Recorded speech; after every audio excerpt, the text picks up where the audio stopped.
बसंत पंडा और विधानसभा प्रार्थी रीताराणी बगर्ती को दिगला भव्य संबर्धना। खड़ियाल विधानसभा मंडल भाजपा निर्वाचन प्रचार बोडेन ब्लॉक पलसोदा गाँव छकठारे कलाहांडी लोकसभा प्रार्थी बसंत पंडा और विधानसभा प्रार्थी रीताराणी बगर्ती को स्थानीय लोक मैंने भव्य संबर्धना सह स्वागत कर वंदापना करते।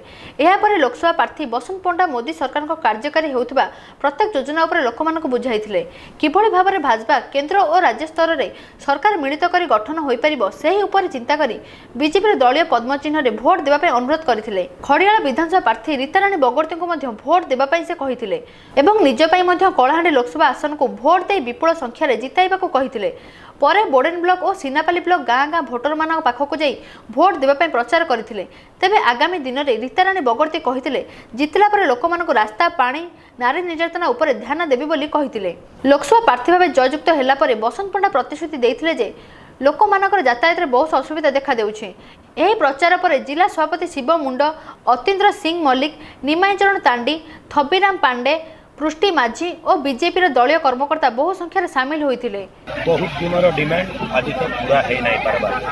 राज्य सरकार निजर अपारगता पकई रखिछन एटा बड़ दुख और दुर्भाग्यर विषय जहाँ सीनापाली और बोडेन अंचल को जलसेचित तब संगे संगे चाषीर समस्या श्रमिक समस्या माँ भूणी निर्यातित होछन श्रमिक पलायन करुछे चाषी धान रेट नहीं पाइबार ठीक समय मूल्य नहीं मिलबार ये विभिन्न समस्या में लोक सामने डाक्तखाना डाक्तर नहीं स्कूल में मास्टर नहीं राइट केनाल इंद्रावतीर गला 3 वर्ष है रिपेयर ना पेंडिंग पड़ी रोचे चाषी 27,000 हेक्टर चाष वंचित रोचे ये बड़ी दुखर विषय काण अच्छे ये समस्त विषय संगे संगे समाज रे व्यापी अन्याय अत्याचार शोषण राज रिश्वत बेसी कारबार ये सब प्रसंग को लेकर भारतीय जनता पार्टी निर्वाचन लड़ुचे एवं तत्संगे संगे लोकंकर पाखरे मोदी जी गला 5 वर्षर जनकल्याणकारी उपलब्धि लोकंकर पाखरे रखिक भोट भिक्षा करुचे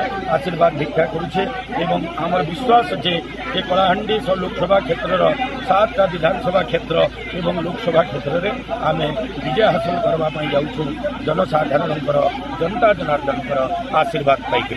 नुआपड़ार बिहारी लाल जगत का रिपोर्ट ओडिशा मोबाइल टीवी। महांगार सेंट जोसेफ पब्लिक स्कूल रे वार्षिक उत्सव पालित।